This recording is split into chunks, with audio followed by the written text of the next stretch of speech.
Imagine if you were in North Texas on May 11th, 1953, when a horrific tornado ripped through and destroyed everything, and it was the biggest tornado on record. Today, Texas is not known for being tornado central.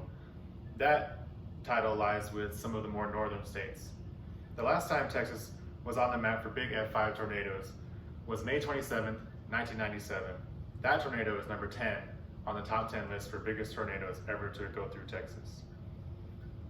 It killed 27 people and injuring 12 more, according to weather.gov. And the top of that list, the most deadly tornado, was the May 11th tornado in 1953, recorded to be a third of a mile wide, going south to north, killing 114 people and injuring 597 more in the Waco area.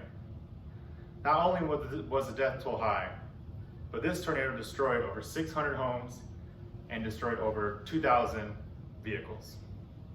Severe weather has always been a big passion of mine, especially tornadoes. Considering I grew up in Nebraska and I now live in Texas, I've always lived in Tornado Alley most of my life. And when I was a child, I experienced a tornado firsthand, and it was probably one of the most terrifying experiences of my life. And I still remember it to this day. To understand the true severity of tornadoes in Texas and the impact they have on the cities, let us get into some interesting facts about how tornadoes work and how they are formed. Tornadoes are one of the most difficult weather systems to predict to this day.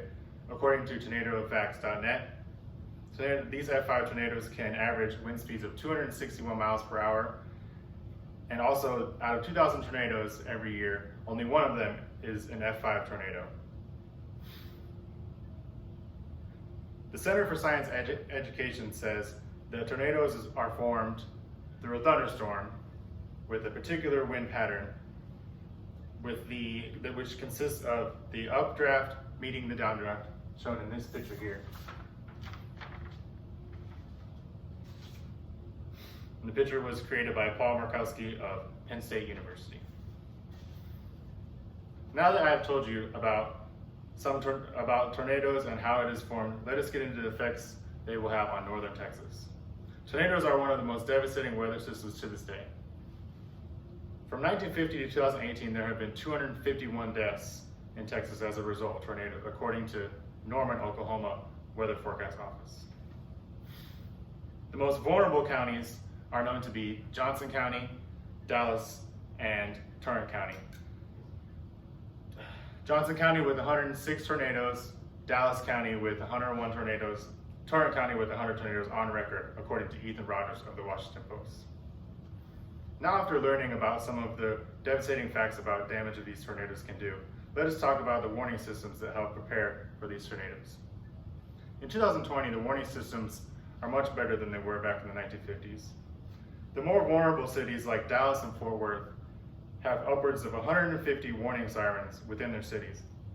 But cities like Austin and Houston do not rely on sirens. They rely on news and social media for their warnings.